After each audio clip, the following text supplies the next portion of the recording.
What happened?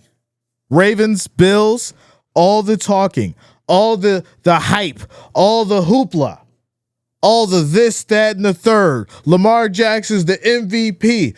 Derrick Henry, he's going to run all over that Bills defense. I had been telling everybody in these streams, in the morning show, the prediction video, the Bills defense had gotten better towards the end of the season. And for some reason, everybody thought that the Bills defense was the same as it been from weeks 1 through week 6. I was so confused about this. This is going to happen because the Bills aren't ready, and I'm so nervous about the Bills defense. I wasn't worried. I wasn't concerned. I wasn't nervous. I told y'all I was excited and having a great time because I knew this Bills team was different. I knew this defense was ready to go in these playoffs. I knew that Josh Allen would play immaculate football, mistake-free football. Guess what? You know who else is playing the game of we're going to let you dismantle yourself? It's the Chiefs. And as much garbage as we gave Sean McDermott over the last couple years, I do have to give him his round of applause right now.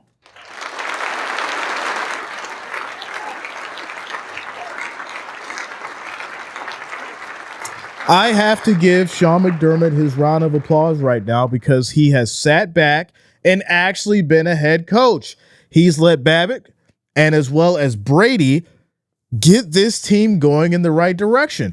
And still with the injury issues and certain personnel being out, sure, the Bills still haven't been at 100%, but with people coming back and with people stepping up, this team is exactly what you would think can go straight to a Super Bowl and can win that Super Bowl because there's too many moving parts now.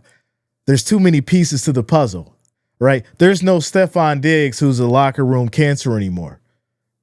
Even regardless of the talent, we know that he was a locker room problem. Gabe Davis, unfortunately, I do think it was the money factor, right? Gabe Davis was the deep ball for Allen. Well, he couldn't stick around because he wanted to get paid. I get it. Go get your bag, my friend. More respect to you. He had to move on. I didn't like it. I still don't like it. But hey, I had to accept it for what it is. Some people's going to say, well, Gabe Davis was garbage, blah, blah. Well, listen, you go find me someone else that did what Gabe Davis did in a playoff game. Go find it.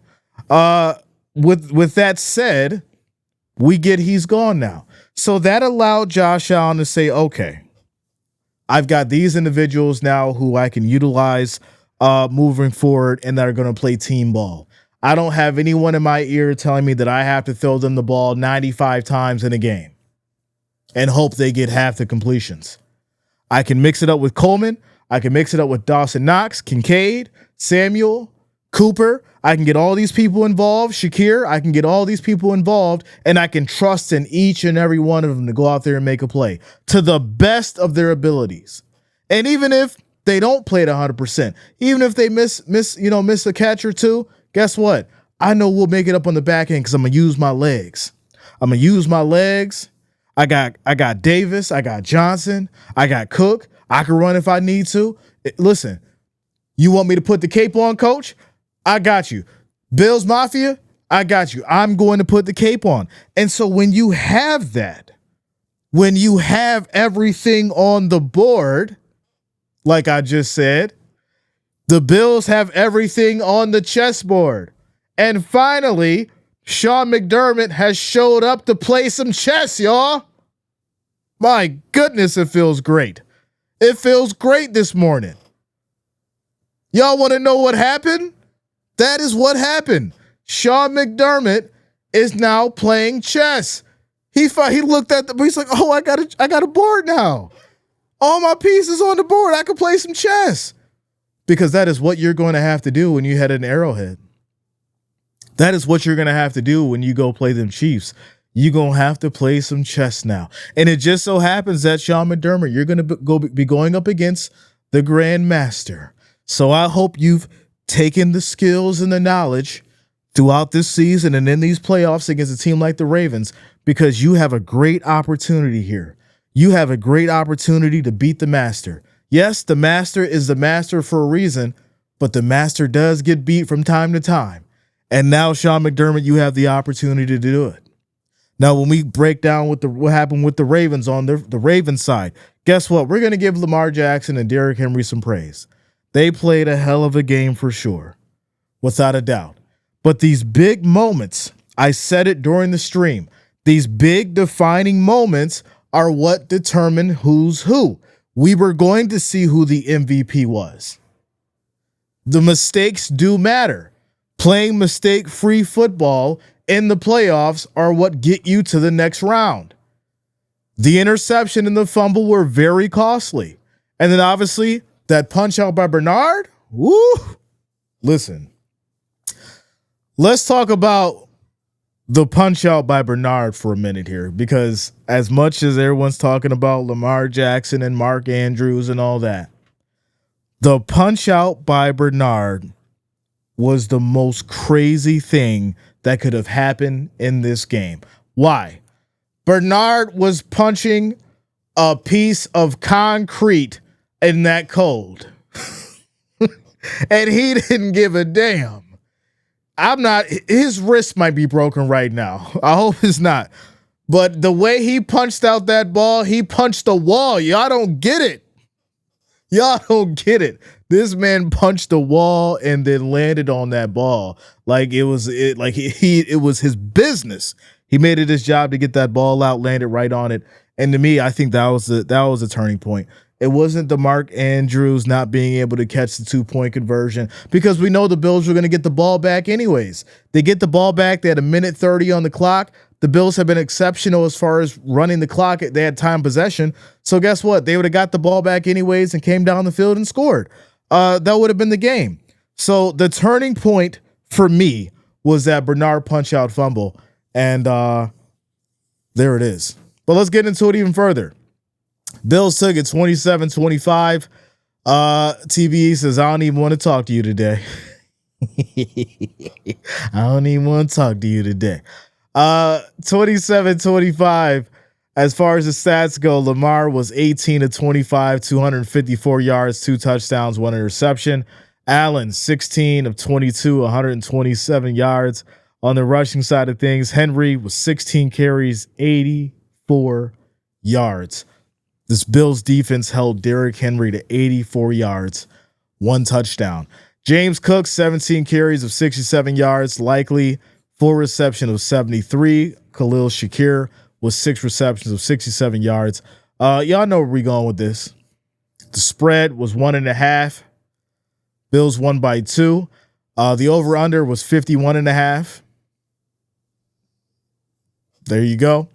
As far as time possession, as we get into it, what have I been preaching? Look at these total yards. 416 total yards of offense, 3 turnovers, 23 first downs. Bills had 273, 0 turnovers, 20 first downs. Time possession. You keep that ball in your hand, you control the game. You keep that ball in your hand, you increase the opportunity that you have and your percentage of winning the game.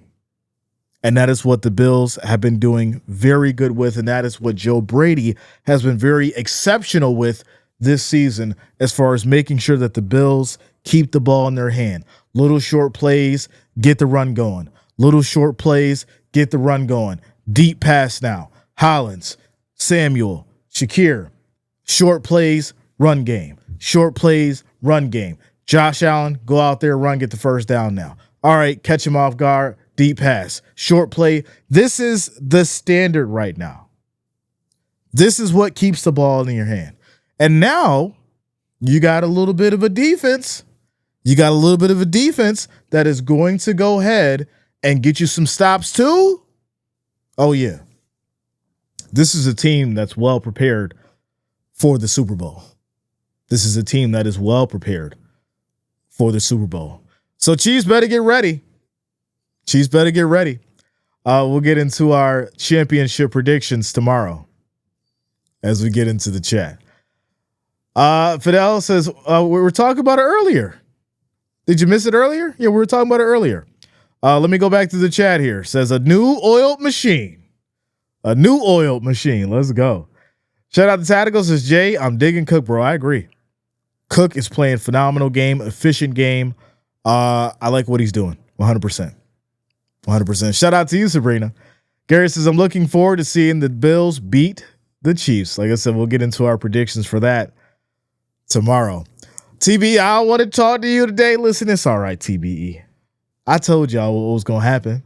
You should have known with how confident I was what was going to happen. You see my face last year. He was like, you see my face? I was like, all right.